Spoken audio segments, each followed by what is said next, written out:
Hey everyone, I'm Abby Sharp. Welcome to another edition of What I Eat in a Day YouTuber review here at Abby's Kitchen. So today I'm going to be reviewing Caitlin Shoemaker's What I Eat in a Day.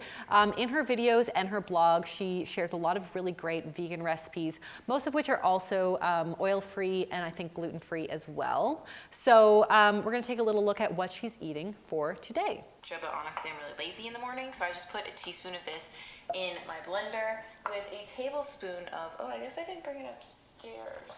It's just like a coconut milk powder creamer. I'll insert a picture of it here. I do a tablespoon of that, and then sometimes I like to keep it plain. Sometimes I add a pinch of cardamom. Today I decided to add in this other thing that I have that I need to use up. It's just like a mixture of cacao powder, a little bit of extra matcha powder, and some maca powder. So I made that, and then I just fill this with hot water, let it cool a little, and then pour it in my blender and blend it on high for a minute. And it's nice and frothy and yummy and delicious. And yeah, it's just been nice to switch it up from coffee. I still love coffee, but recently I've been digging the matcha. So love matcha. It's basically a combination of my two BFFs. Antioxidants and caffeine. And Caitlin also talks about adding a supplement that has a combination of extra matcha, cacao, and maca. And maca has become such a trendy superfood recently. Early trials have found that it improves sexual libido potentially. So maybe that's why Caitlin's into it, a little bow chicka wow wow. However, the kind of results have been conflicting and the supportive trials have been pretty poorly done. Other studies have found that maca may improve mood. However, this was only seen in postmenopausal women, so we definitely need some more research to confirm these outcomes. Now, matcha, on the other hand, has a lot more research to back it up. Due to its high antioxidant properties, it may help to protect our cells, it may help lower cholesterol, and also some early animal studies have found that it may help reduce stress and anxiety. So I'm definitely keeping an eye out for some more human trials on that. The problem is with these kinds of supplements is that they often have not even been evaluated by the FDA. So there's not a whole lot stopping these companies from making claims that their products do magical things.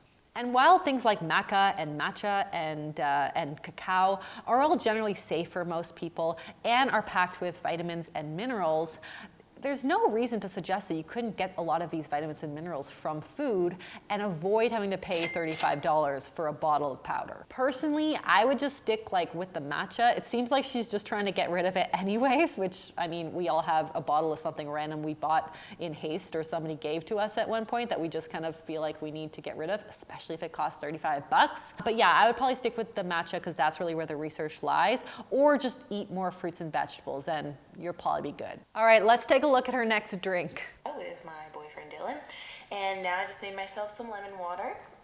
Now there's juice of half a lemon in here. Because if you don't have lemon water in your What I Eat in a Day, are you even a vegan YouTuber? No, I'm just kidding, girl. Love it. I love lemon water. It tastes great, it's refreshing, and it's hydrating. As you can tell, I like my beverages. I also have a cup of herbal tea. It's also from Rishi Tea. It's a tea bag. It's called elderberry healer or something. So it's got a lot of liquids going on, and hydration is great, so important, so key. But yeah, I'm really looking forward to seeing her chew something. All right, let's have breakfast. But according to her cookbook, it's rich in protein and alkaline in nature, which is beneficial for digestion. I don't really cook with it too often, so I was curious to make one of her recipes using it.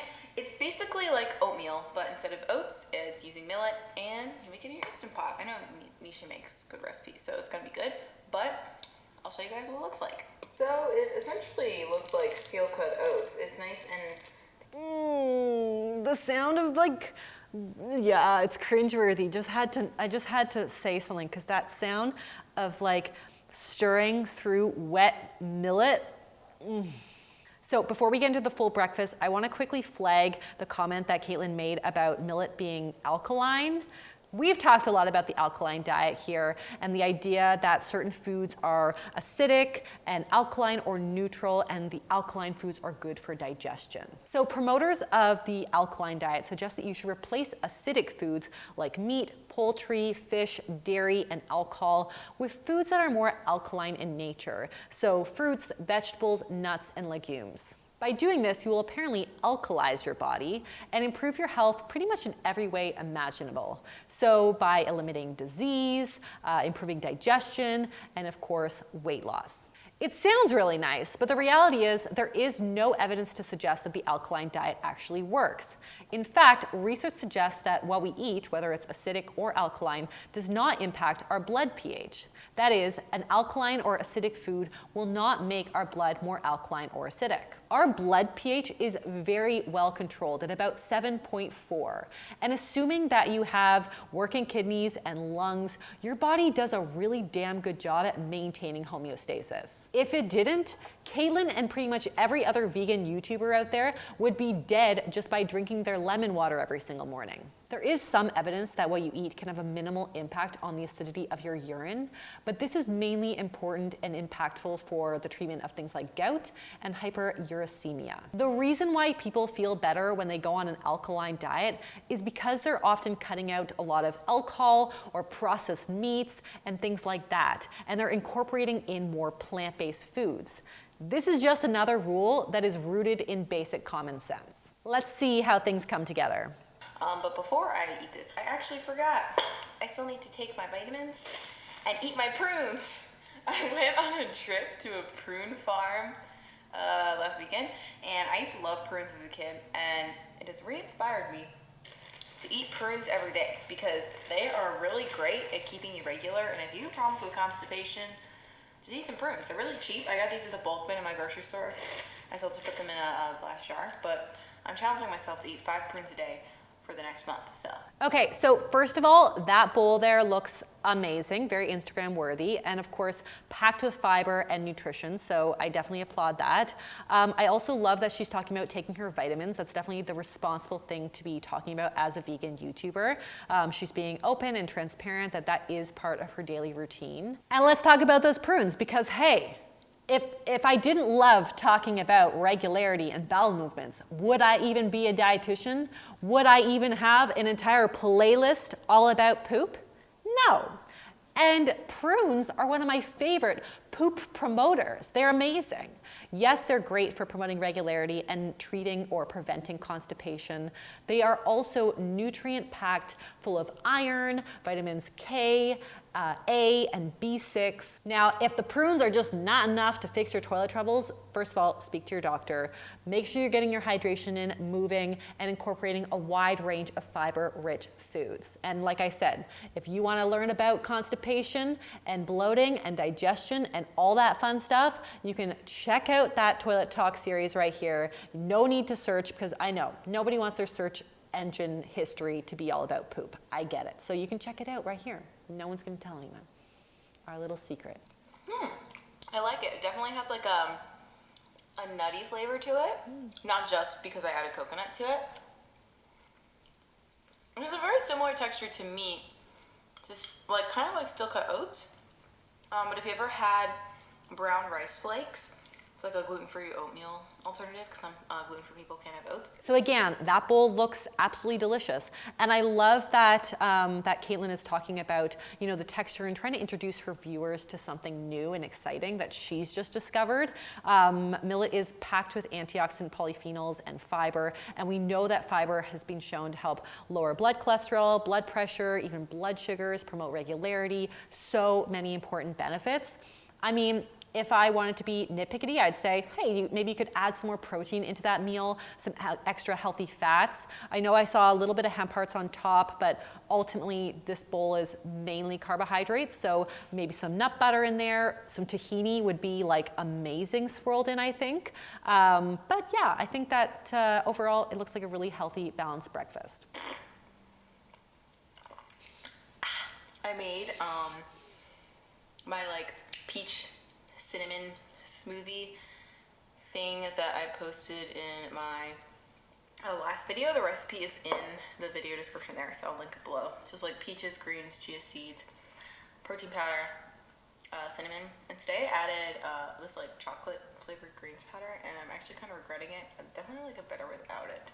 Okay, so I spoke too soon. So there's the protein. We've got our protein in our shake. We've got some healthy fats from the chia seed. We've got some veggies from the greens and some fruit in the peaches. Perfectly balanced breakfast. Love it. All right, let's move on to snack. Sounds kind of lame, but like, I don't know, I think it's really good. It's PB&J rice cakes, and rice cakes are kind of like that weird health food that people are like, why would you eat that? It kind of tastes like styrofoam. And I agree, if you eat a plain rice cake, it does taste like styrofoam. But I've noticed that it's a great crunchy vessel for large quantities of peanut butter. And peanut butter rice cakes are like, you know, pretty good, but the peanut butter is kind of sticky, and I just feel like it needs a little bit of a sweet element to it. So I like to add jelly to it, and it's like nostalgic for me because I used to eat PB&Js all the time. But it's also just like really, really, really yummy. So funny she said that about rice cakes, because I feel like if Weight Watchers was a single food, it would be a rice cake. It's basically all of the 90s worst diets have come together in one food. It would be a dry, plain rice cake. I mean, for the love of all that is holy, whatever you do, do not eat a plain, dry rice cake. That is just torture. But I like your style, Caitlin, because I feel like if anything's gonna make a rice cake more edible, it's PB&J. Like, PB&J is life. I need a shirt that says PB&J is life. All right, let's look at dinner. A bowl, just air fried the tofu, fried rice, green beans, and I topped it with cilantro. This is my bowl, and this is Dylan's bowl. The lighting is terrible. That looks so good. Now I'm like totally craving tofu, but I love that she's got the kind of crispy air fried tofu there for the protein. She's got lots of vegetables, tons of colorful vegetables. We've got the kind of fried rice. It really has all the components of a really well-balanced meal. I also love that it's totally accessible and easy to pull off. I mean, as beautiful as it looks, all of those ingredients are easily found at any grocery store. There's nothing there that was super expensive or hard to make or hard to find. So I love it. Now we get dessert. We're coming to the vlog soon. So I have half a s'mores bar and a muffin, and Dylan has half a s'mores bar and another s'mores bar. S'mores. And Lily has nothing, she's just baking. Love it. I want s'mores all day long, and I totally want to hit up that recipe. So I'm definitely going to be checking that out, because s'mores anything is amazing. So yeah, that was Caitlin's day. Pretty easy going. Let's take a look at the macros. So Caitlin is consuming about 2,100 calories, 23% of which is coming from fat, 62% from carbs, and 15% from protein.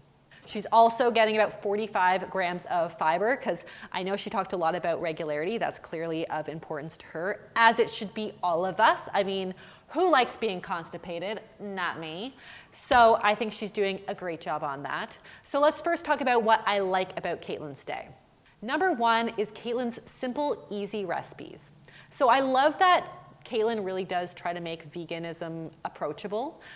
Basically, all of the recipes here are really easy to pull off, mainly using just ingredients that you have in your fridge and pantry, with the exception, of course, of some of those supplements, which it seems to me like she was just trying to kind of use them up anyways. I really like that her snacks take literally minutes to prepare, and they're really just assembly style. So ultimately, when a lot of us are in a rush, we don't want to have to make a whole complex recipe for a snack. So I love the assembly style snacks. I also love that she takes the time to really kind of educate her audience. So for example, when she was trying millet for the first time, she kind of takes her viewers on a bit of a journey with her and explains the texture, explains some of the different kind of preparations that she wants to explore with it. So I found it really was quite entertaining and educational as well. And secondly, I love that she promotes a balanced vegan diet.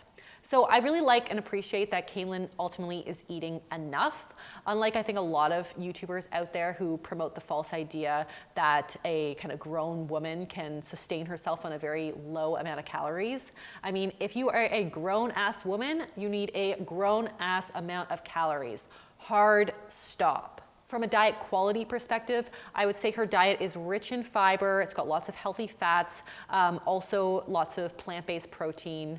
And after looking at her micronutrient distribution, I would say that she was a little bit low in vitamin D, E, and B12. However, not surprisingly, that's very common, and it's very likely that she's meeting those needs with the vitamin supplement she took in the morning. She also discloses to her viewers that she's taking vitamin supplementation, which, as you know, and I've talked about this before, I really just think is the responsible thing to do as a YouTuber.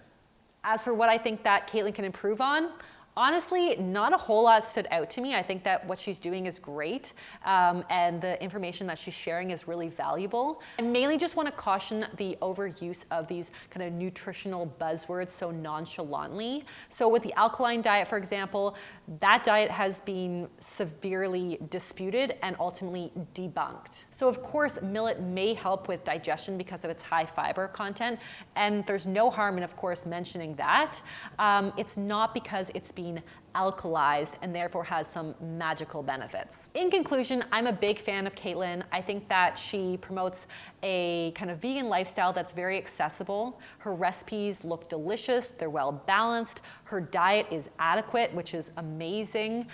Sure, she does kind of drop a few nutritional buzzwords or promote dietary supplements that have limited evidence. However, in general, I think that she is a real asset to the vegan YouTube community, and I'm definitely gonna keep watching. So guys, I hope you enjoyed this video. If you did, be sure to give it the thumbs up. Leave me a comment below with any YouTubers that you want me to review. I'm constantly adding them to the list.